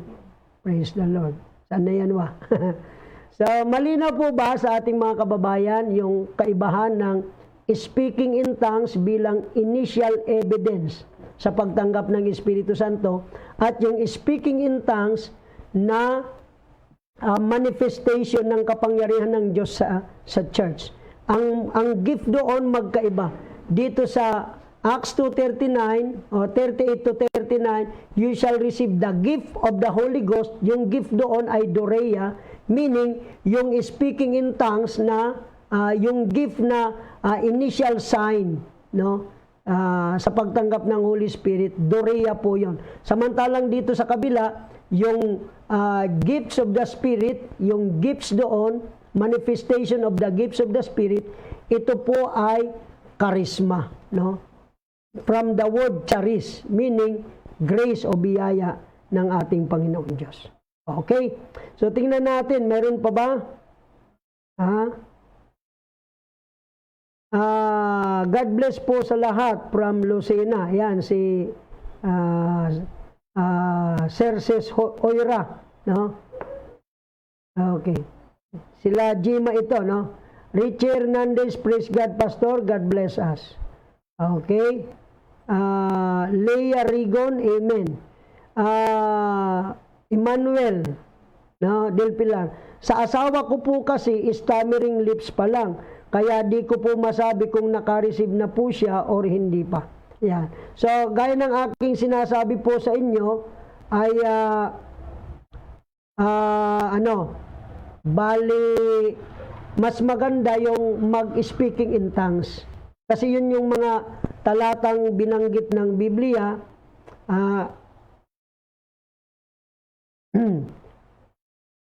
Okay. Nag-take sa atin si Pastor Joshua. Medyo nahilo ako, no? Okay. So, ulitin ko, no? Yung speaking in tongues, yan po talaga yung initial evidence, pruweba na nakatanggap ka ng Holy Ghost. So, yung stammering lips, mag-move tayo ng, ano pa doon, higher pa doon. Wag lang sa stammering lips, kundi speaking in tongues. Ayan, si Pastor Joshua Silvestre Sumedo. Sila po yung mabuti naman, Pastor Joshua, na ano mo. Kasi nagandahan kami doon sa kanta. Lagi ko nang naririnig yan. Hindi kasi ako familiar sa mga gumagawa niya. Nag-message sa atin si Pastor Joshua Silvestre Sumedo. Pastor po ito sa Silangan Church. Si Pastor Joshua. Good PM, Pastor Rani. Narinig ko yung kanta namin, Forgiven Band sa FB Live nyo. Salamat sa pagtangkilik. God bless po. Pastor, hingi ako ng paintulot sa iyo. Ito ang lagi naming ipatugtog sa introduction namin sa ano, no? Oo. Ano bang pamagat nito, Pastor Joshua? Paki-message mo naman kami. Ganda ng kanta na yan, mga kapatid. Ang kumanta po niyan ay ang Forgiven Band. No? Sila po, sina Pastor Joshua Sumido. Mga Sumido po ito, mga Bicolano po ito. Yan. Okay, mga Bicolano po ito na kamanggagawa natin. Alright? So marami pong salamat sa Panginoon. Pastor Jo, paki-message kami kung ano yung pamagat nito. No? Ang ganda po ng kanta. At nakakaaliw po. Praise the Lord. So God bless po sa lahat at pagpalain tayo ng Panginoon. At bukas at sa susunod na mga araw, punta naman po tayo sa topic na Godhead. Ano? Yun naman po ang ating pag-uusapan. Nakaraan, ang topic natin ay ano yun? Mayroon bang Diyos? Pangalawa, ano ang Diyos? So pangatlong topic natin ay ilan ang tunay na Diyos? Ito yung pinagdebatihan namin doon sa San Rafael Cararayan, yung leader nung dating daan dyan sa Naga. Marami raw ang tunay na Diyos sa kanila. Tingnan natin sa Bible study bukas. Ilan ang tunay na Diyos? Marami ba ang tunay na Diyos? Tingnan po natin. So tayo po ay mag-pray sa ating Panginoon sa pagtatapos. Yan, medyo ginabi tayo ng husto sa ating pag-aaral, pero salamat po sa patuloy niyong pagsubaybay at pagtangkilik sa programang ito. Asahan po ninyo na patuloy tayong magbabahagi ng salita ng Panginoon. Kung kayo po may mga katanungan, huwag po kayong mag-atubiling magtanong para maunawaan natin kung ano po yung kasagutan sa mga katanungan natin.